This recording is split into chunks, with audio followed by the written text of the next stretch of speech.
ન દંભના પાખંડ, સત્ય બોલીશું હૃદય નીચોવી નીચોવીને, વાત કરીશું હૃદય નીચોવી નીચોવીને.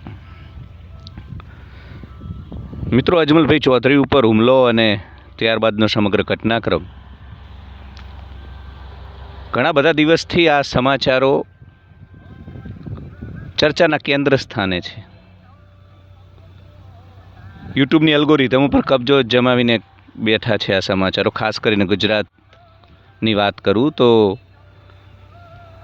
ગુજરાતની દરેકે દરેક ન્યૂઝ મીડિયા ચેનલની અંદર આ સમાચારો તડકતા ફડકતા સમાચાર છે, એની શ્રેણીમાં આવે. ઘણા બધા લોકો મને કહેતા હતા કે આ મામલે તમારી પ્રતિક્રિયા આપો, પણ મને એવું હતું કે આખો નાખો સનાતન સમાજ જ્યારે સંકુચિતતામાં વહેંચાતો હોય, બે ભાગમાં વહેંચાતો હોય, તો મને અંદરથી નથી ગમતું.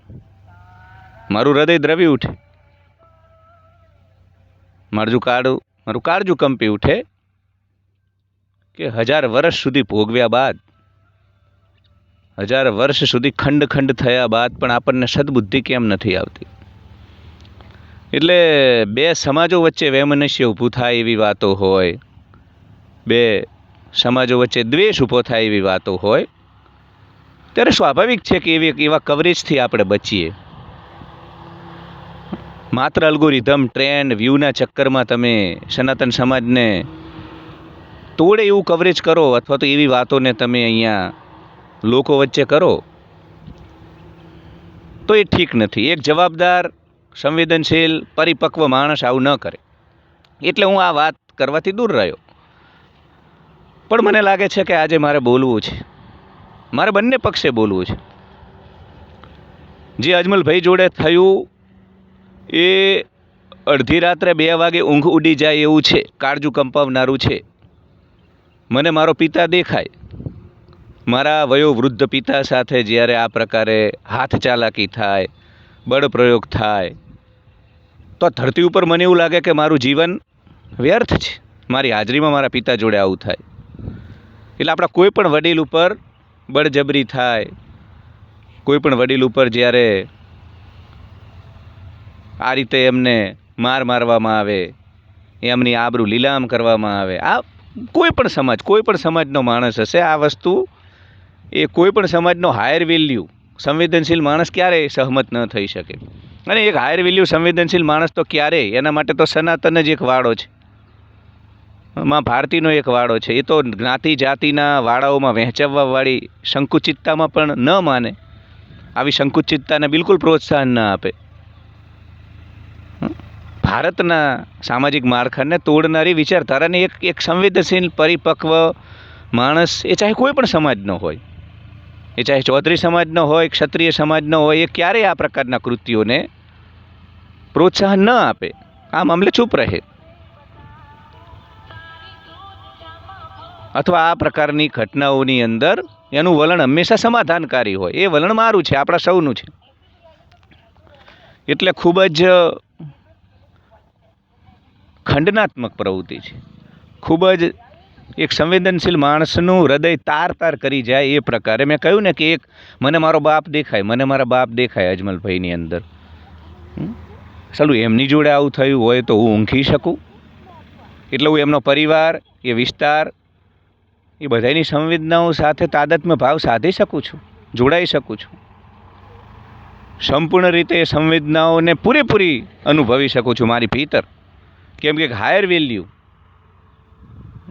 ગ્રેટિટ્યૂડવાળો, કૃતજ્ઞતાવાળો માણસ, સંવેદનશીલ માણસ, પરિપક્વ માણસ આ ભાવોને અનુભવી શકે, એ ચાહે હું હોય કે કોઈ પણ હોય.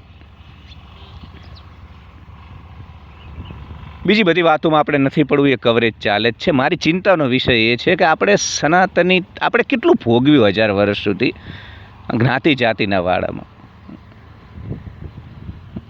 એટલે મારે બીજે એ પણ વાત કરવી છે આજે કે કોઈ પણ સમાજનો મઠ હોય, કોઈ પણ સમાજના મહંત હોય, એ આપણા સૌના મહંત છે, એ આપણા સૌના મહંત છે.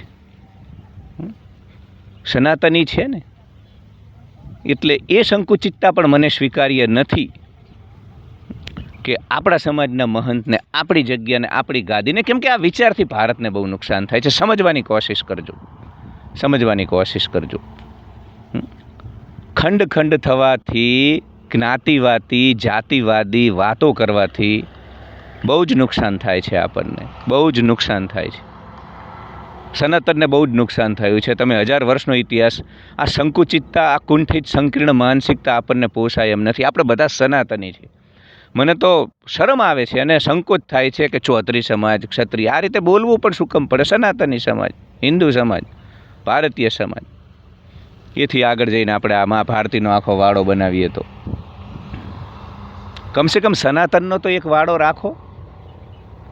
એટલે આ ઘટનાક્રમ બાદ આ વિડીયો એટલા માટે બનાવી રહ્યો છું, શું થયું એ કાયદો અને વ્યવસ્થા એનું કામ કરી રહ્યું છે.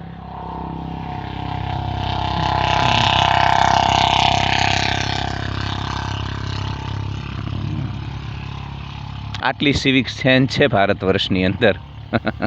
જાહેર સ્થળોએ કઈ રીતે વર્તવું. એટલે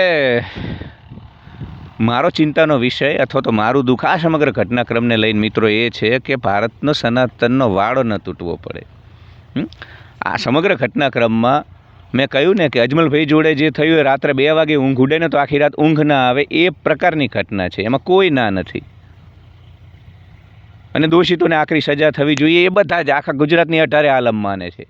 એ વિડીયો આપણે જ્યારે જોઈએ, એમની આજીજી, એ બધું, પણ સાથે સાથે આપણે બધાએ એવા નિવેદનો આપવાથી પણ બચવું પડશે જેનાથી સનાતન તૂટે. હિન્દુ ધર્મ તૂટી રહ્યો છે ભાઈ, તમારું સોશિયલ ફેબ્રિક તૂટી રહ્યું છે ગુજરાતનું, 18 આલમનું. આ બિહાર નથી, આ ઉત્તર પ્રદેશ નથી. અહીંયા જાતિવાદી રાજકારણ નથી કરતા આપણે, જાતિવાદી માનસિકતા નથી આપણી. આપણે 8 કરોડ ગુજરાતી, આપણે 8 કરોડ ગુજરાતી ગરવી ગુજરાતના નામે આપણી અસ્મિતાને જોડીએ છીએ. એટલે સંકુચિતતા, કુંઠિતતા પણ આપણને સ્વીકાર્ય નથી.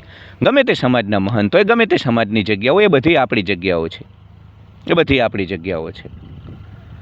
એટલે વડીલ ઉપર હાથ ઉપડવાની ઘટના અસ્વીકાર્ય છે, ક્યારેય સ્વીકારી ન શકાય. દોષિતોને આકરી સજા થવી જોઈએ, પણ સાથે સાથે જ્ઞાતિ જાતિના સંકુચિત વાડા બનાવવા અને એ પ્રકારની માનસિકતાને પ્રોત્સાહન આપવું એ પણ અસ્વીકાર્ય છે. ભારતને તૂટતું બચાવો, ગુજરાતને તૂટતું બચાવો. આપણા આવનારા સંતાનોના ભવિષ્ય માટે આ પ્રકારની સંકુચિત વિચારધારા ઠીક નથી.